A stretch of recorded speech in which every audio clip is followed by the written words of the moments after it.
What's good? What's good? What's good, beautiful people? It's your main man, Big G, coming at you all the way live. I'm in your space.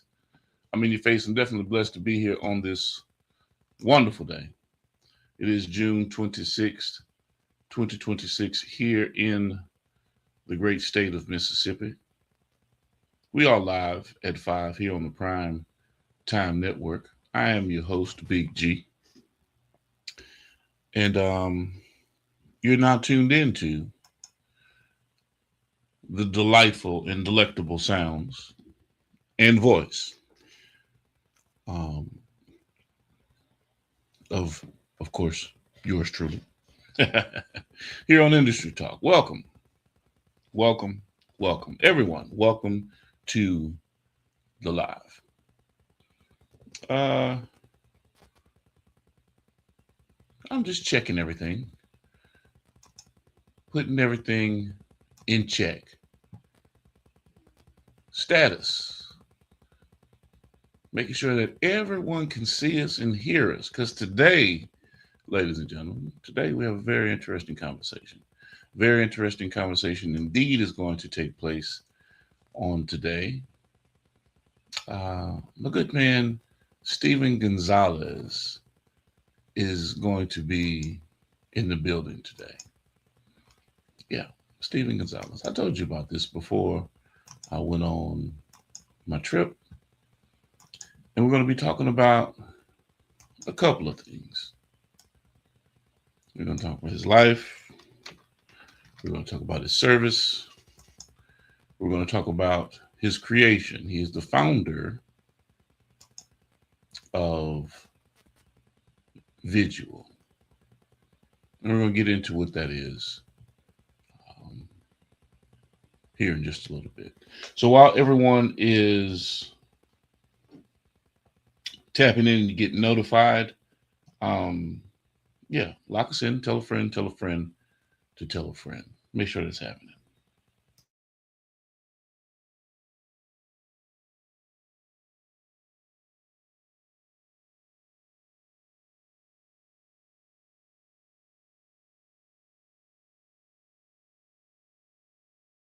Hey, what it do, world? It's your boy, Comedian JB, the real J Braswell, Comedian J Braswell. Hey, dig this. I got a website, man. Tap in at jbcomedy.com.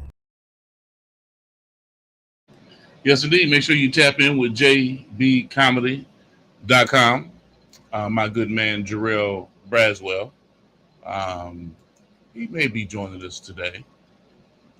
It's in and out, up and down, but looking forward to it if in fact he does. And of course, our good friend Terry Cherry may be in the building with us a little bit later on today as well. So let's go ahead on and jump this thing off the way that we do. All right.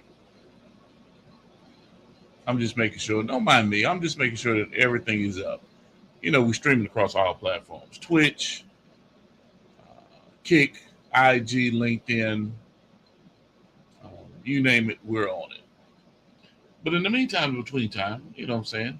Let me give a big shout out to my people. The real,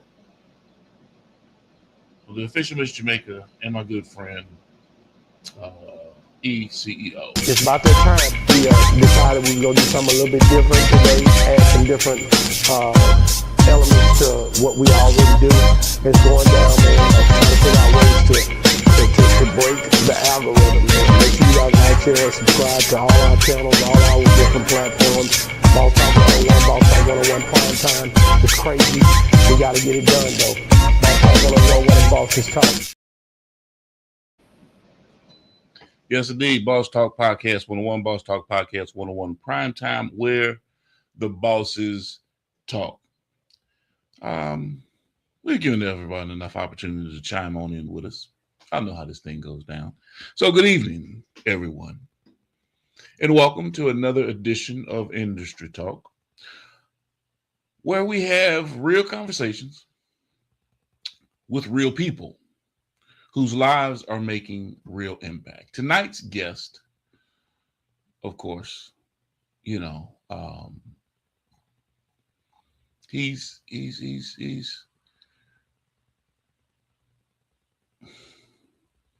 he reminds us that some of the greatest innovations are not born in boardrooms. They're forged in life's hardest battles. Yeah. You understand where I'm going here in just a minute. Stephen Gonzalez served our nation as a specialist within the United States Army's 1st Infantry Division during Operation Iraq Freedom, working alongside the task force, JIEDDO. And let me give you a little preface. Okay, I can't just say things and not reinforce what those things are. The Joint Improvised Explosive Device DeVict Organization. Okay. These individuals, it kind of started with a 12-man crew, and it kind of expanded into over 1,900 personnel, and a mandate to tackle IEDs as a strategic weapon of influence. 4 main lines: attack the network, disrupting the funding, development, and logistical supply chains behind IEDs, improvised explosive devices,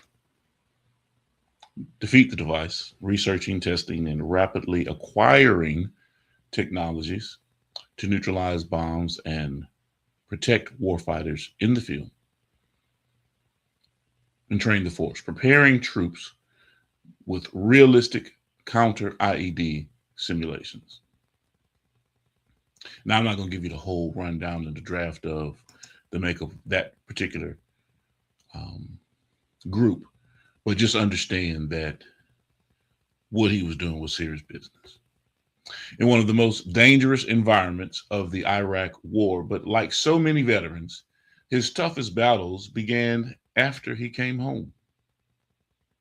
He faced trauma, addiction, homelessness, repeated relapse, devastating personal loss, and moments where hope itself seemed impossible to find.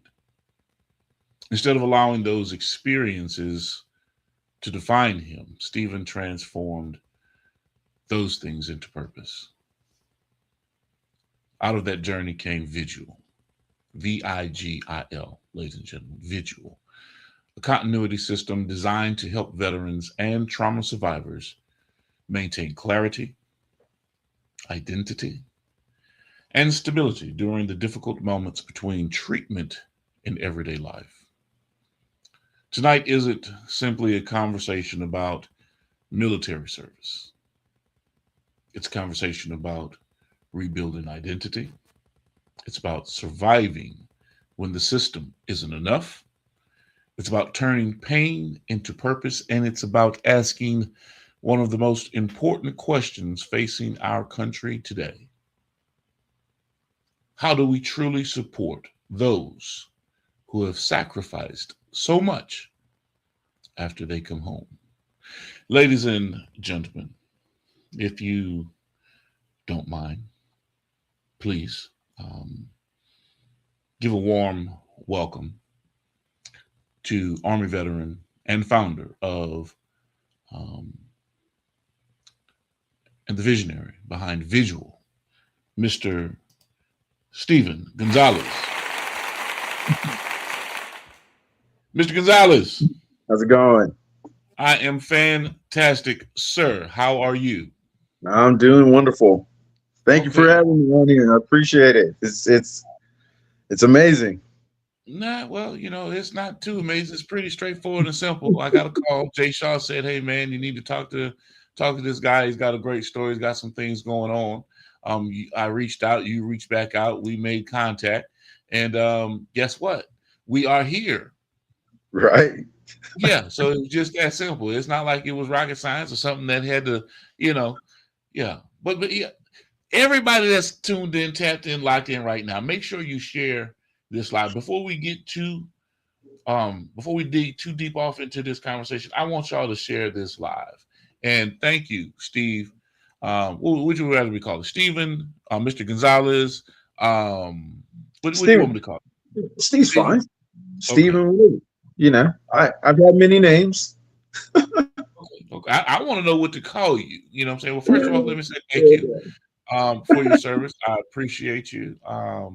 And ladies and gentlemen, he asked me to make sure.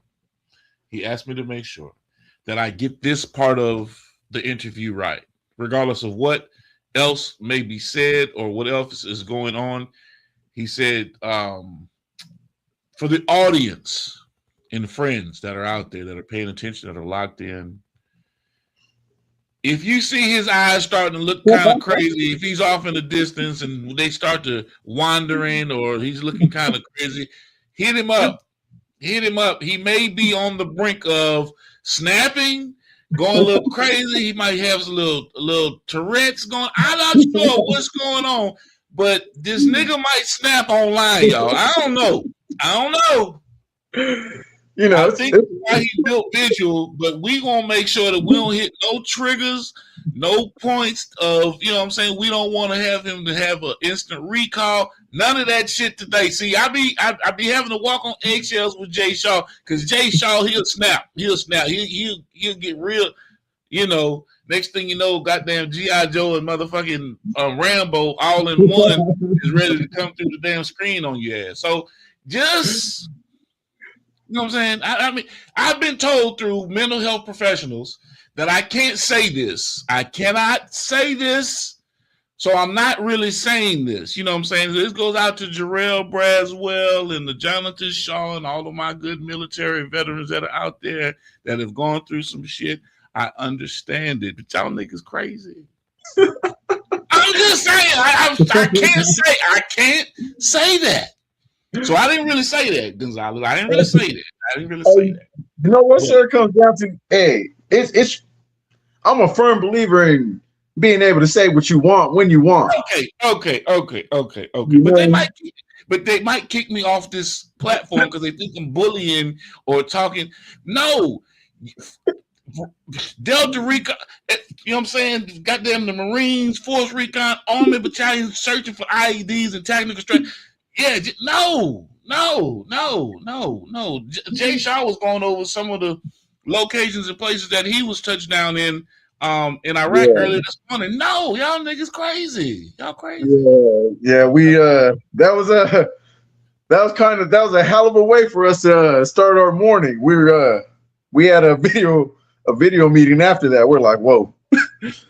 Gonzalez, who the hell you know gonna goddamn flying on a helicopter with cover fire, and you sitting there no.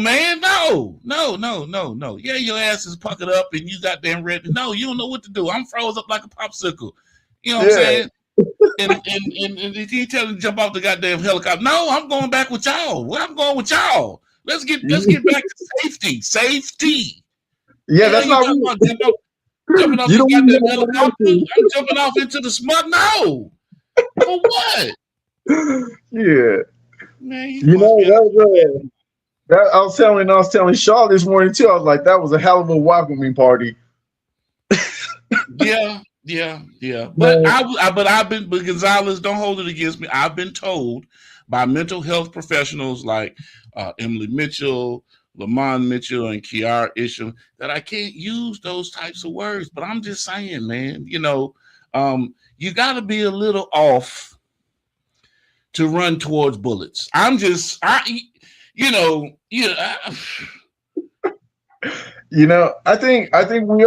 a little, I'm gonna say it, we all crazy in some type of way.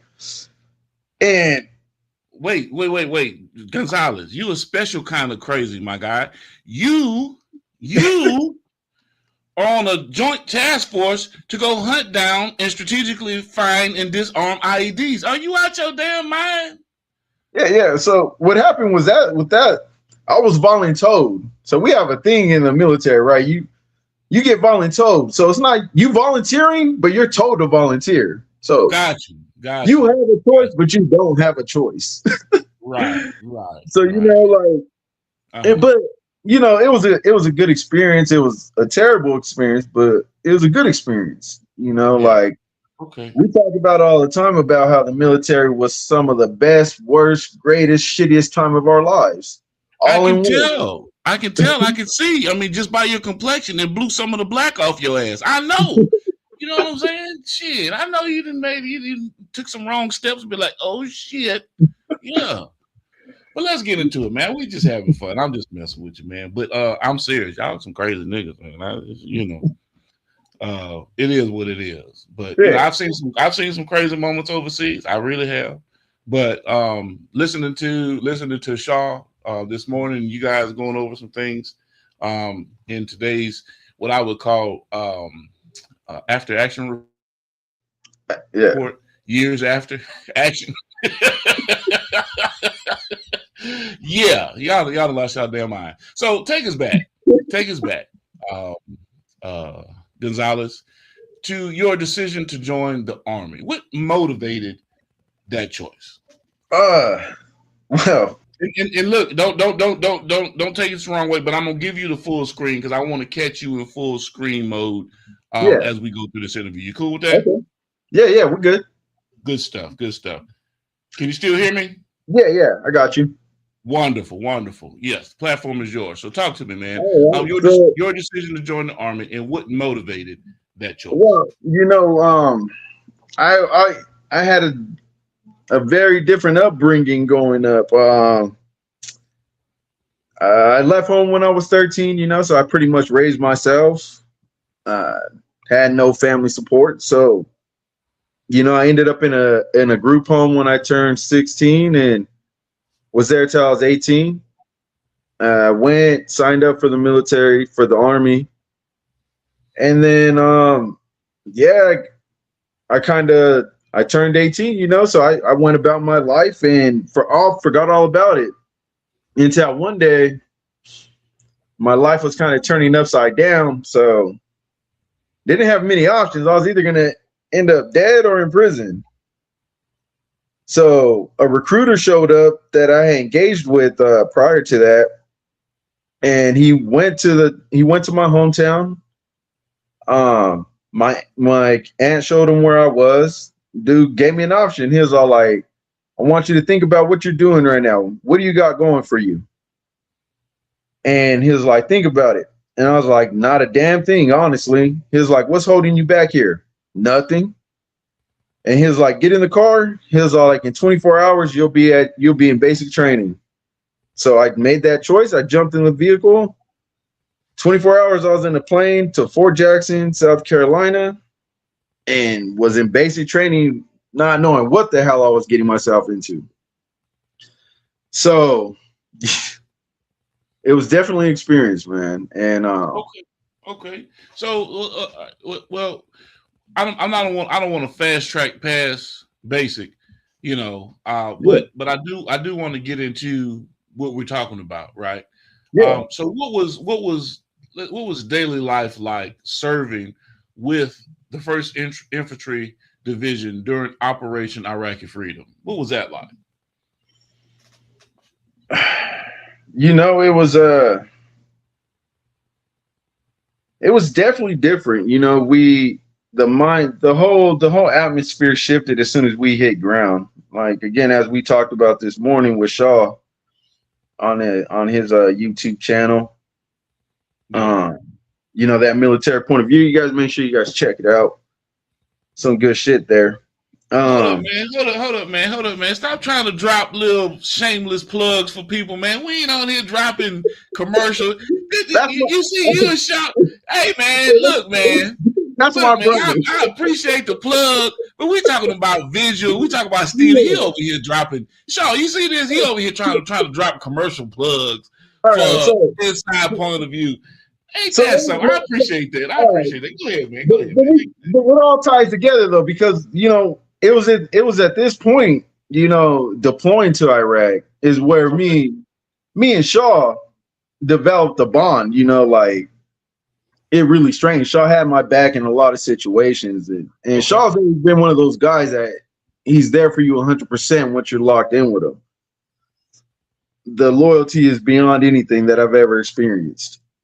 Right. So, but yeah, no, being in that type of environment, it definitely changes your perspective. And at the time, you don't think about it, because you're running on instinct, you're running on adrenaline, you're running on lack of sleep. We were pulling 2-week missions. 2-week missions, we're getting about, maybe, if we're lucky, maybe 8 hours a week of sleep, maybe. Right. And that's not even consistent. That's not at a straight time. That's between days. Yeah. So, you're running on lack of sleep. You're running on pure adrenaline, pure instinct. So that was pretty much how our time there was, and we got into some situations and we definitely suffered some losses there and when we came back home. And but the thing about it is, like, when most people join the military, I'm not saying everyone, but when most people join the military, it's not so much for patriotic duty that they stay. It's for the relationships. It's the relationships and that you build that make it worthwhile. It wasn't so much for me personally, it wasn't so much for my country. It was for those beside me, like Shaw, Luna, Hargis, Walker, Santos, I can name a whole lot of people. But these are the guys who helped us push through these days, those moments, and like. Mm-hmm. So let me ask you this then, because you were in a situation where you're coming out of the system, basically. 13 on your own, doing your own thing, had to make a decision. You were convinced basically to join the military, which obviously was the best thing for you, given the situation and circumstance. But you're still young. You're still impressionable, right? Yeah. In terms of what you're taking in. But in your particular situation, you didn't have anyone else, so to speak, to fall back on at home. Yeah, I grew up alone. That's and that's kind of how, like, I thrive. So, like, a lot of us, you'll see, we thrive in chaos. When things are slowed down and things are normal, it gets weird. Mm-hmm. We get fidgety, we get anxious. But when those chaotic situations happen, those moments, it's literally where we thrive in. Okay. Because Yeah, go ahead. Yeah, so, like, I don't know how to really explain it, but it's like in those moments, that's when you have full control, because you're able to adapt. You're able to see things that are going to happen. You can prepare for multiple situations. You're constantly training and planning for the unknown. And and I lived my life like that growing up, and in the military, it gave me more skills. It definitely gave me better skills.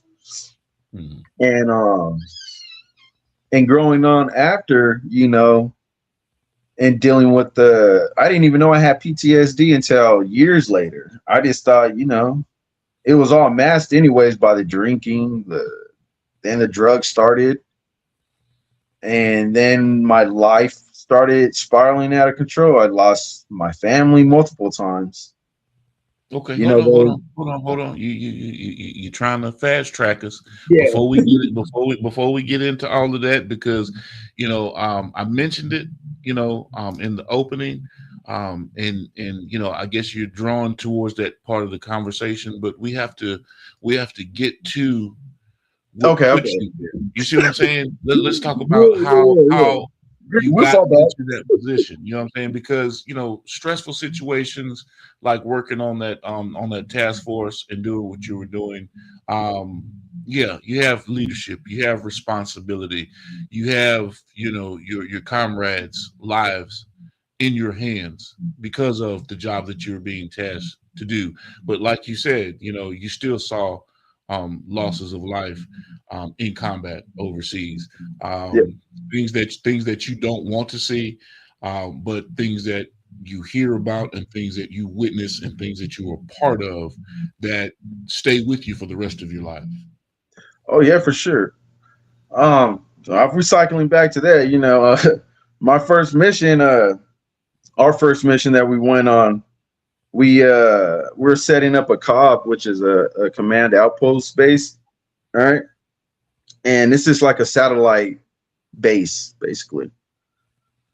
And not to get into too many details, and I'm not trying to trigger nobody or anything like that, so I do apologize. But we get there. The first thing that happened is our crane operator was unalived. They threw his brother up on there to work, right after the situation happened. And this is an Iraqi national. And, me and three other guys, we ended up getting left behind there at that COB with no security. We took small arms fire and all throughout the night, and during that night, I was radioing for support, and that support never came. So we rode the night out. And that was my first mission, and that was my first experience when of ever truly really feeling like this could be the night, this could be the day that I don't make it back home. Even with calling for help, you know what I mean? That kind of does something to you whenever you're in this position, and the people who are supposed to, the leadership that's supposed to be there to support you, they don't. And that kind of stuff is it does something to you, and it stayed with me for many years, and it's still there. And that was just the first time. I got left another time. I was running down a route Irish, is like one of the hot spots out there in Iraq, with no weapon for 2 miles before somebody came back for me. So whenever that position opened up with Task Force G8, even though I was told to go there, it was like one of the best things that happened, because after that, I didn't have to deal with the leadership I had. And we went through some stuff with them too, but I didn't get abandoned. So okay, so let's address that a little bit, right? Because now you're in a situation to where you're taking fire all through the night. You call for backup, so to speak, and in that moment, you realize that even in this situation, I'm still fucking alone. Yeah, I have to, in regardless of what else is going on, I have to fighting for survival.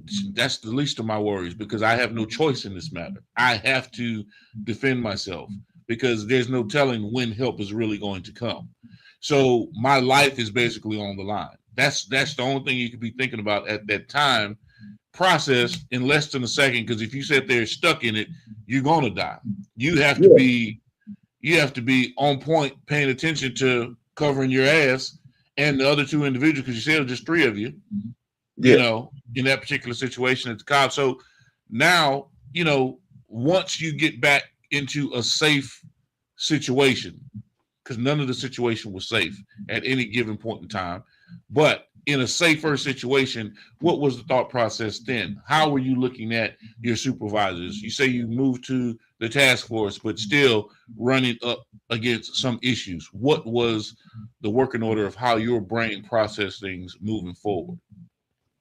Oh, so I was already a very stubborn and outspoken individual prior to this. With my with that current leadership that I had there, we had issues prior.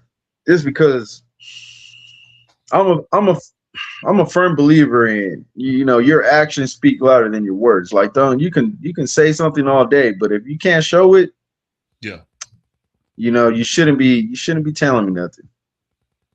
You know, I believe respect is earned, not freely given. You know, you got to show me something. I'm just not going to respect you because your rank says I should.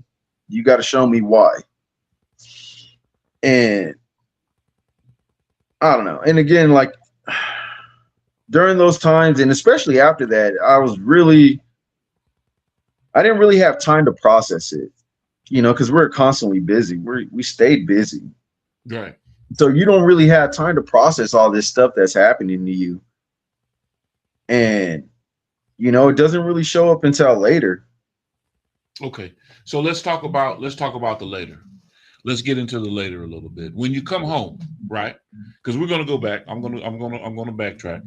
But Yeah. when you come home, what surprised you most about the transition back to civilian life? You see, because you're saying you don't really realize what effect war has, or those types of situations, seeing death, you know, going through, being used to hearing mortar rounds and fire, and that's the norm, you know, like you're getting used to this stuff. So when you're back home and you're in civies, you're a civilian now at this point, and life is definitely not the same. It is not. You're not on high alert. You're not having to stay on ready or on go because you're surrounded by danger. But you're back home. So are you really safe? So let's talk about that. No. So I know for me, I can speak for myself and some of my brothers, but for me personally, no. I was steady on alert. It's called hyper vigilance. It's where you stay on a high alert, like you said, a high alert. It doesn't go away. And again, like you're so used to it that you don't even know what you're doing. Like it's all instinct. So the short fuses, the always looking around, the always paranoid, always prepared for danger to come, planning for the worst constantly, never really focusing on the hope of. That was the one thing, you know, the hope. So I stayed in a whole different state of mind. And again, you don't catch it until years later. Because again, you're so used to running in this type of mentality. And it's crazy because in that amount of time that we spent there, it was enough to affect my life for the next 20 years.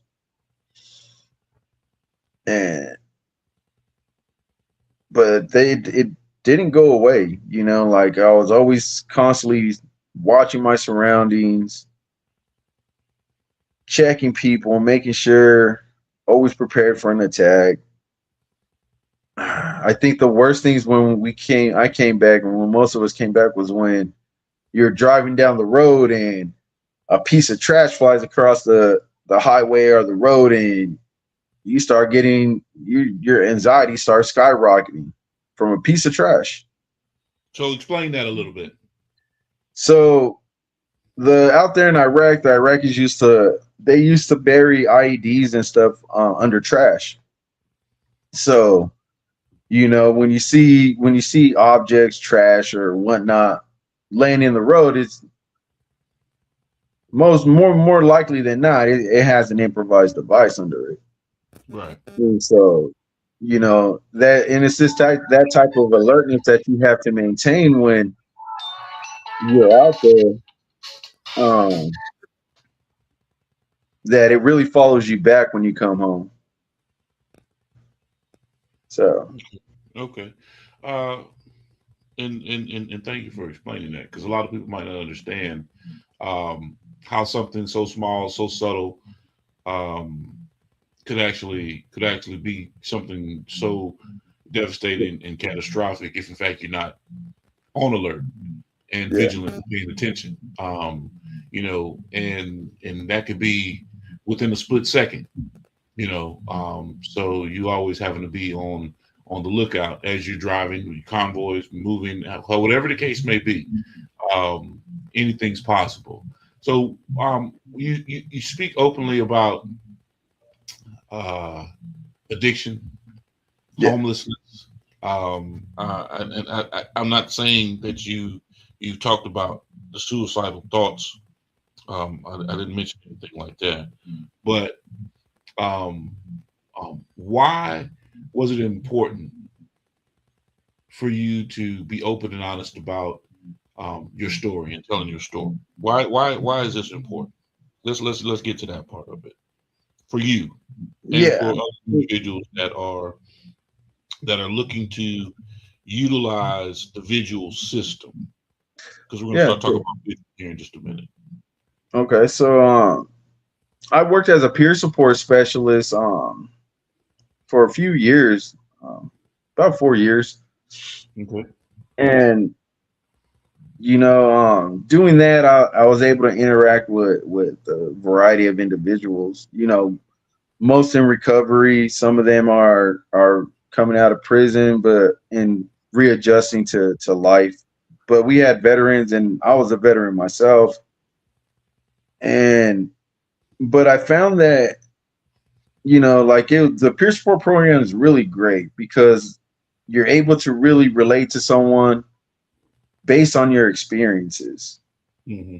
And that's one thing you'll learn is that your journey, the journey of your life, and the things you survived can really make a impact on an individual, whether you know it or not.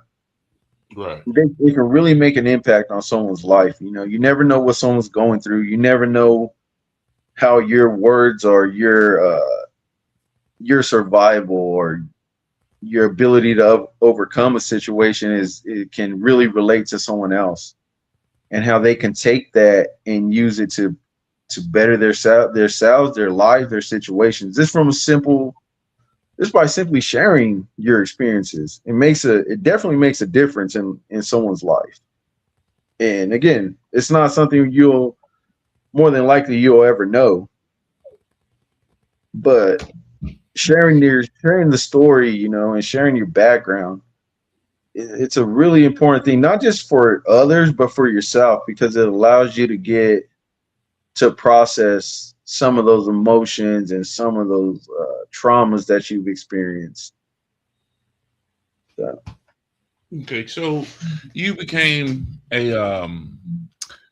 like you said, a certified peer support specialist. Yeah. So how did helping others affect your own healing? it gave me a sense of purpose Okay. for a while, for a while, but it's a catch-22, to put it in other words. It's a great thing because you're doing a service to others, and during those engagements, you're able to share and heal. You watch other people grow, you watch yourself grow, you start seeing the changes um during these moments. But it gets to the point where you connect. For me, I couldn't really find anyone to relate with me. So, Hmm. Okay. you So know, based on what you just said, you often say, "I needed a me for for me." me, yeah. Yeah. So what does that phrase really mean? Let's get off into that. All right. So the me for me came from, there was an incident that occurred. I'm not gonna go into it. I'm not trying to trigger myself, but Hmm. there's an incident that occurred regarding one of our brothers. I had received the news, and I was working at a peer support at the time, and situation happened, and I ended up surrounded by some of my coworkers, and they're like, they're concerned about me, and they're like, "What's going on? You need to talk to someone." And I looked at these guys and these people, my coworkers, and I was like, which one of you is honestly going to be able to relate to me? Which one of you is honestly going to be able to sit there and shoulder that weight that I have? Which one of you can carry that load? And I told them, I was like, none of you. I was all like, none of you can. I was like, I need a me for me, but there's not. And you know, I didn't think about this again for years, not until I created visual. But yeah, no, this that was a reflection and a realization I came to about 5 years ago now, 4 years ago. Okay. Okay. And so within that realization and actualizing that, um, how does that become the foundation for visual? Yeah, so as I said, these last 7 months of my life were pretty chaotic. I had relapsed. Um, you know, I lost my mother in January, and so it was really after that, man. Like my life Yeah. really started going down a path of this.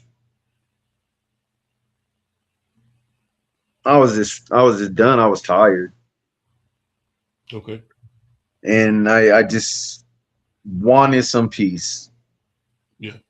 Yeah. All right. And you know, so losing my mother the way I did, and it hit me a lot harder than I thought it would. You know, like Mhm. Okay. All right. uh, Hold on yeah, a second, Gonzalez. Hold on a second. Now, let me explain something to you. Right. This is you and me having a conversation. yeah, I yeah, can, yeah. I can see where you're reflecting, trying to come with an answer, and I don't want you to have to fight this, right? Because I don't want you to go into a state that I can't bring you out of because I'm not a Oh, therapist. No, listen what yeah, I'm saying. no, Listen, no, no.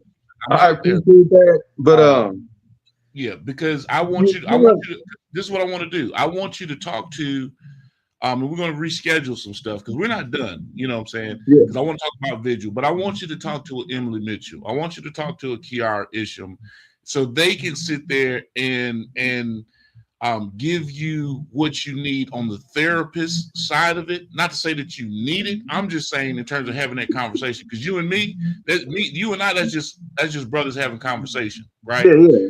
Well, Um, I and apologize, man. I wasn't trying to go down. no. I want Yeah. you to. I want you to, but at the same time, I don't want you to To get lose into a. it? No, it's cool losing it, but I don't want you to get into a state where it's okay. We get off of Yeah, this live, yeah. and then Well, you go tear up the Walmart because you're like, no, damn, I no. wasn't Check it out, really sir. That's exactly why I built Vigil.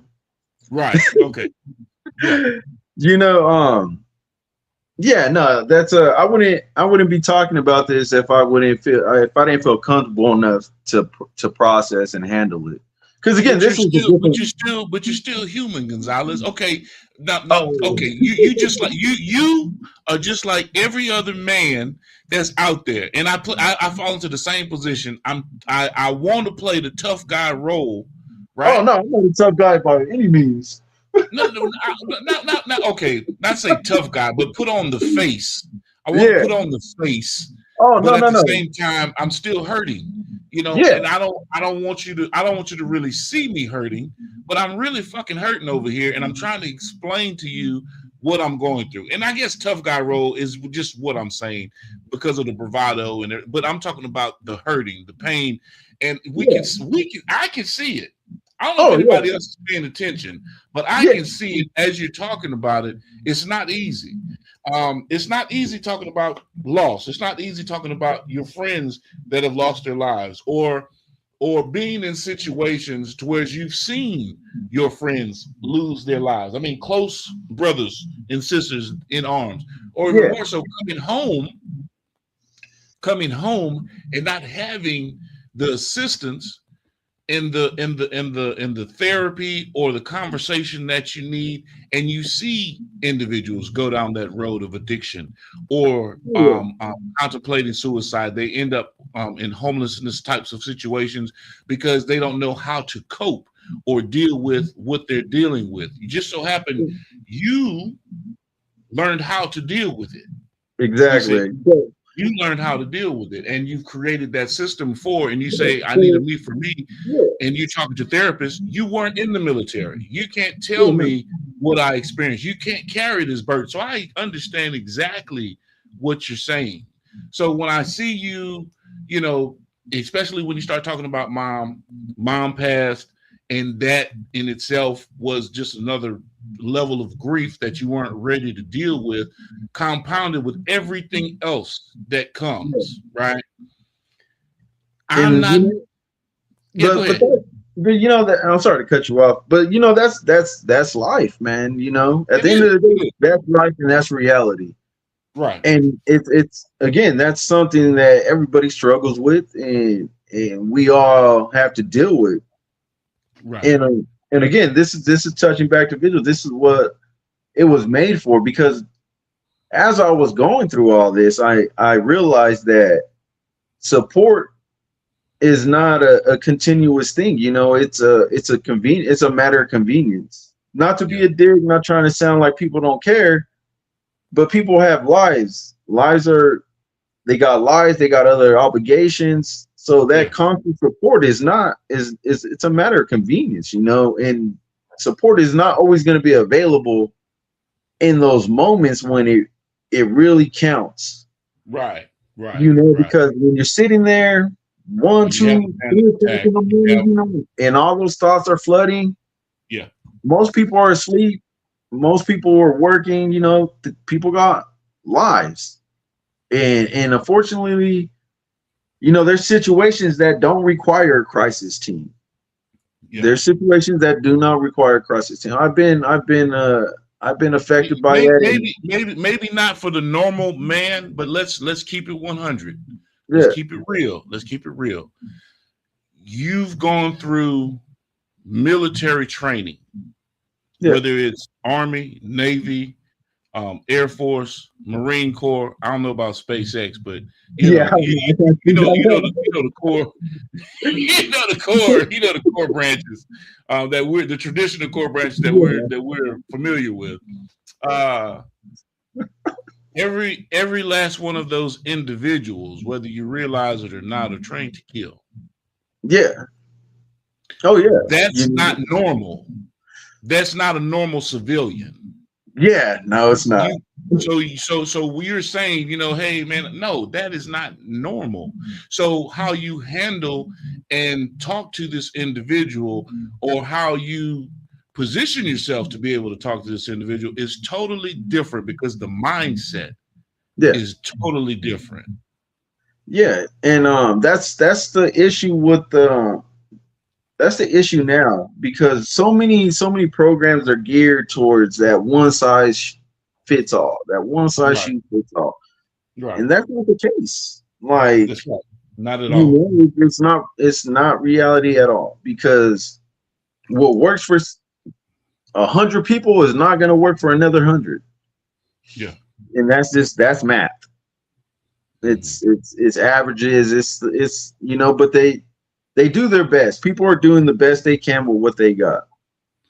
Okay, so with that being the case, you knowing that, how does Vigil stand alone in terms of curtailing some of the things that we're talking about right now, and being that assistance in that continuity type of a situation? Like, in the moment, I could get on to Vigil, I can go through the process. Talk to us about that.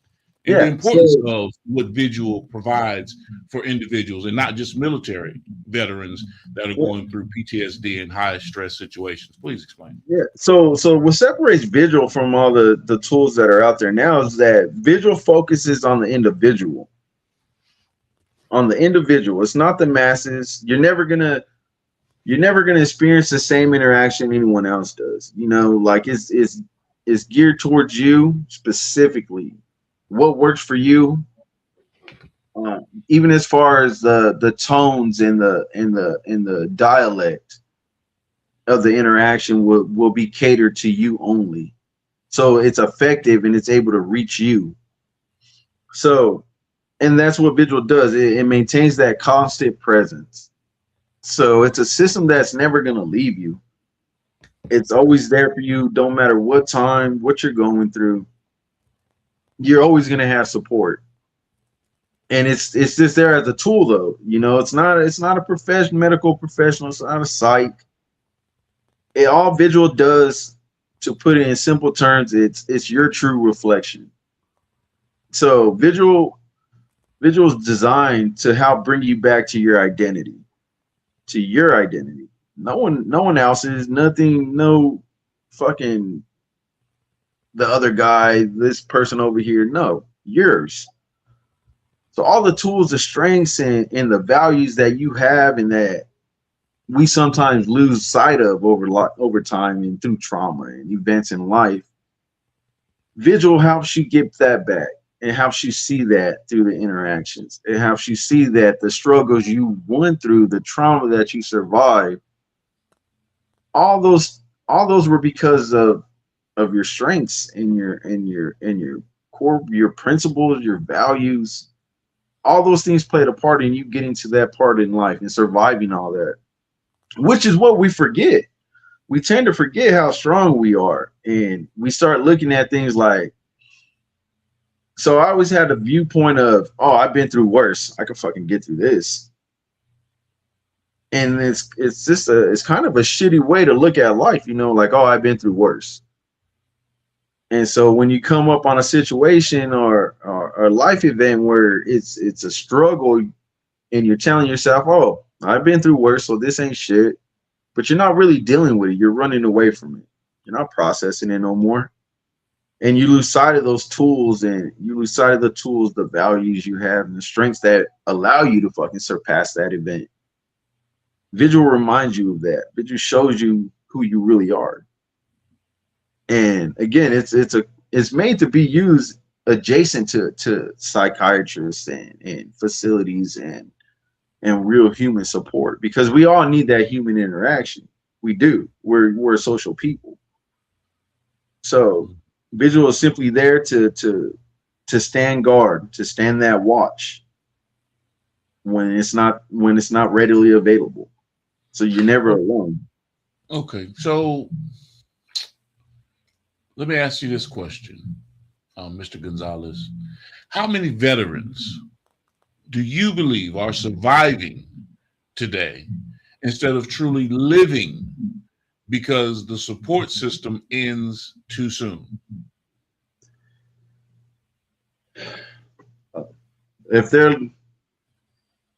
I'll say a lot. And 90. Give me a hard line statistics, and this is your opinion, but 35%, 85%, 75%. What do you think the number is? You know, people that have come back from, I'll say at least 85. Theater of war. I'm being honest, about 85%. 85%. That they're just surviving, not really living. Yeah, just surviving. Because, and again, people manifest that in different ways. Some use that to drive them. Just drive them a different way, man. Like some can overcome it, and some have that. They're able to find that foundation again sooner than others. You know what I mean? Like some people are able to get back on steady ground faster. Mm-hmm. But for the majority of us, and I can only speak for myself and the ones that I know, we've all battled this for years and years, and we're still battling it now. Again, it's a daily thing, you know. It doesn't just go away. Okay, so that leads me directly into my next question. If you could redesign the veteran mental health care system from the ground up, what would be the very first thing that you would change? And we're talking about the VA system, how veterans are dealt with, the whole process. In your mind, how do you revamp that whole situation so that it really helps, so that it's there for true assistance? I would say for me personally, I would have to say, looking at the individual, because they view us as a mass. They put us all into one category or the other.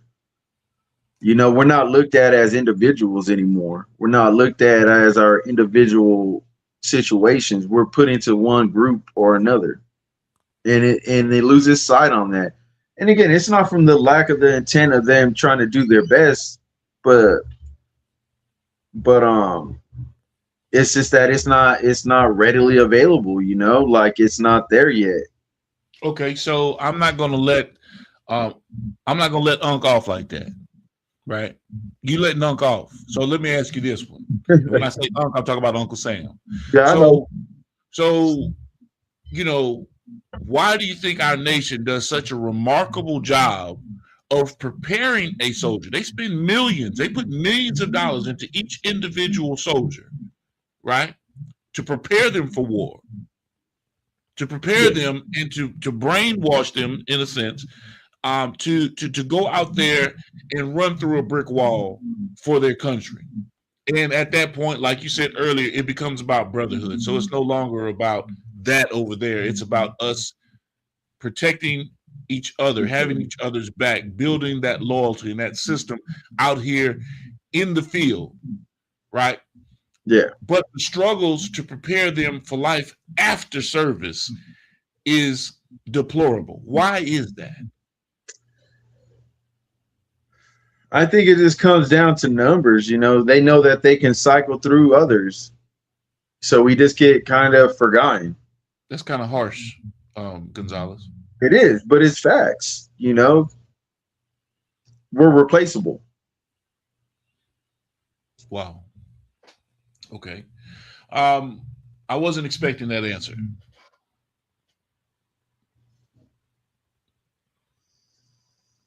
That's kind of a deep dive into, should I join the military because this is going to be the end result at the end of the day. And that I'm a strong believer in individual choices. You got the right to choose your own path. Right. Correct. I wouldn't. But for me personally, I would not take back anything I've done.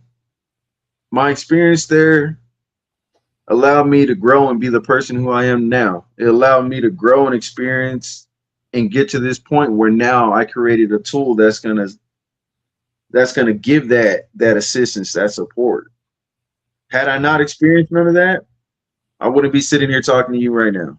Okay, so with that being the point that you just made, what would success look like if every veteran leaving treatment had a reliable continuity system like Vigil? Talk to us. It gives it. So something like this gives them that foundation, like I was saying. You get that foundation, that support.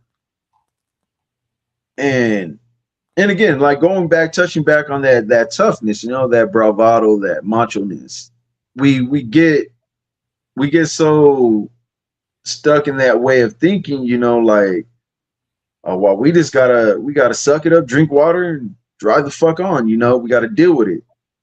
But that's not the case, but again, unfortunately the reality is that if we go to a facility and we start expressing how we're feeling and how we're thinking, we're instantly categorized and we're going to be put into a psych ward. Our rights are taken away. Our livelihoods are put into effect. Our everything starts playing a factor. Then you get the stigma of, oh, those motherfuckers are crazy. They're unstable. And unfortunately, that sticks with people. Like, well, fuck, I'm crazy. All right. Like I've literally had three therapists quit on me and tell me I needed to find assistance somewhere else because there's nothing they could do for me. And when you get told 3 times that they recommend that you see someone else, what's the point of trying? And unfortunately, that I'm not the first one. I won't be the last one that's happened to.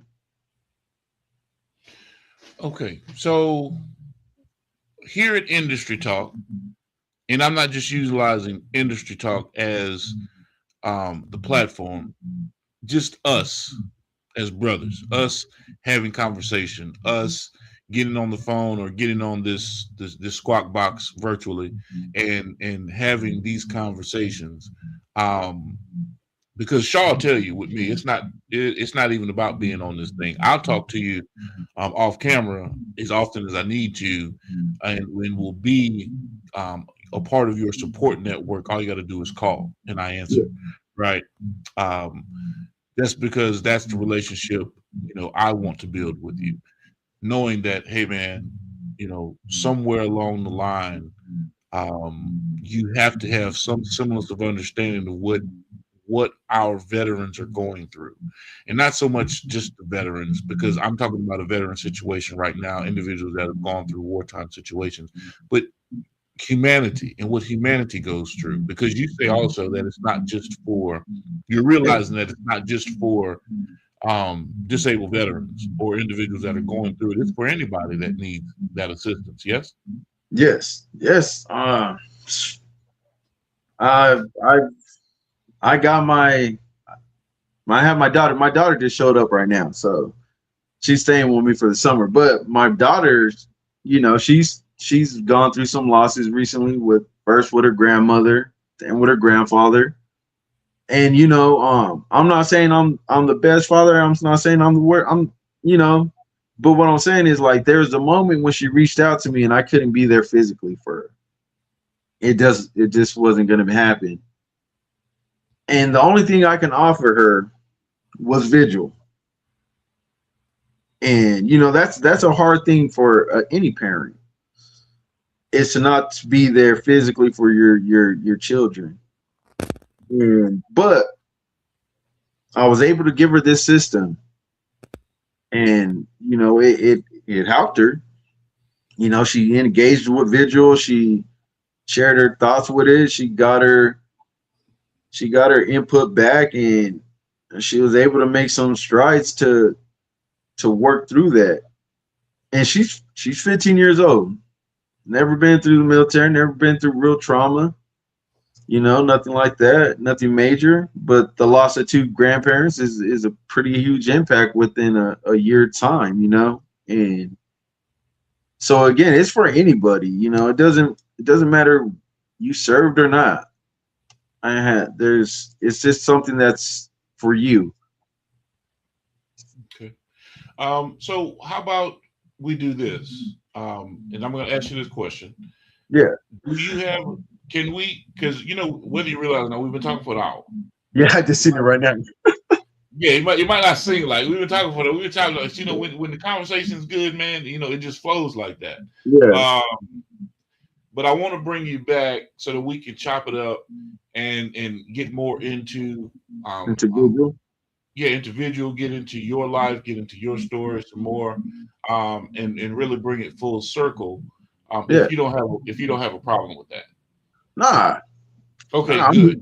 I'm all for it, like good stuff. Now at the same time, I also need you to give the folks a little input on how they can tap in with Vigil, the website, how to get to it, the whole 9 yards, how to reach out to Steven Gonzalez.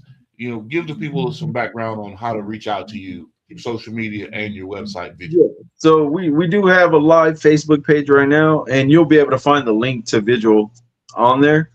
It's Vigil Systems LLC. It's on Facebook, and you'll be able to, like I said, the links are directly on there. Sign up, get approved. My phone number's on there, everything, all my contact information. So if you need to reach out, have a conversation, and you just want a quick rundown on how it works or how most effectively to use it, I'm available 24/7. I barely sleep anyways as it is. So what's the website, Steve? It's Vigil Sys so Vigil SYS LLC.com. And let me just go ahead and say I posted it on Facebook earlier on our page and stuff that I am currently updating Visual. It's getting some enhancements. It's going to be a lot more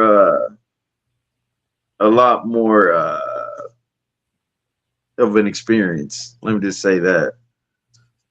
It's really going to benefit a lot more people. So, but again, there is a link on our Facebook that you can access, and but this I'm building up this new code. I just created a new update, so we're gonna be pushing it over this weekend. So it's gonna be amazing. Good stuff. Good stuff. Good stuff. Man, I am excited. I'm excited for Visual. I'm excited about what you have created and what is out there available right now for the people that are dealing with tense situations, and they need that support, that support, that continuity system of support, you know. And of course, give it a try, you know. Tap in with Stephen Gonzalez and walk through the system and see how it can be your support system in your time of need. Let me come back on the screen with you right quick. All right. Can you see me? Yeah. Good stuff. Yeah, great conversation. Great conversation. My eyes were growing cross-eyed there. I was like, man. Yes, indeed. Yes, indeed. So, Steve, tonight, you know, you've reminded us that courage doesn't end when the battlefield disappears. Sometimes the greatest act of bravery is asking for help. Sometimes it's choosing to stay when your mind tells you to leave. And sometimes it's taking your deepest pain and transforming it into something that can save someone else's life.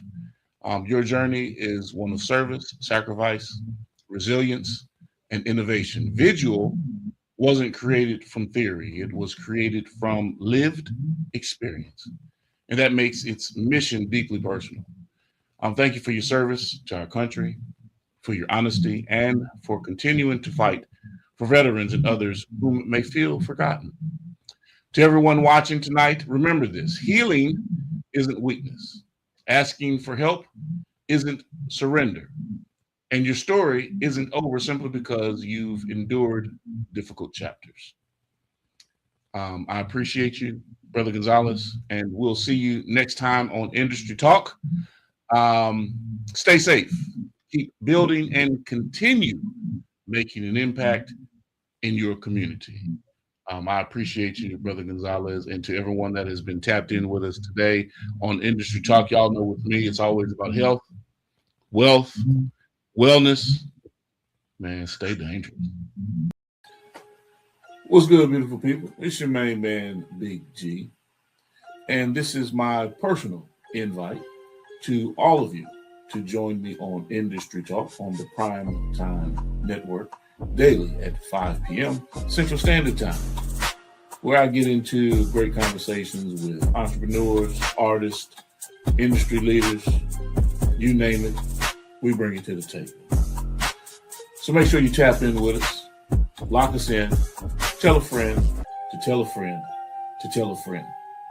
And we stream on all major platforms. And be sure to visit us at gemsitpublishing.com. This is Industry Talk. Let's get into it.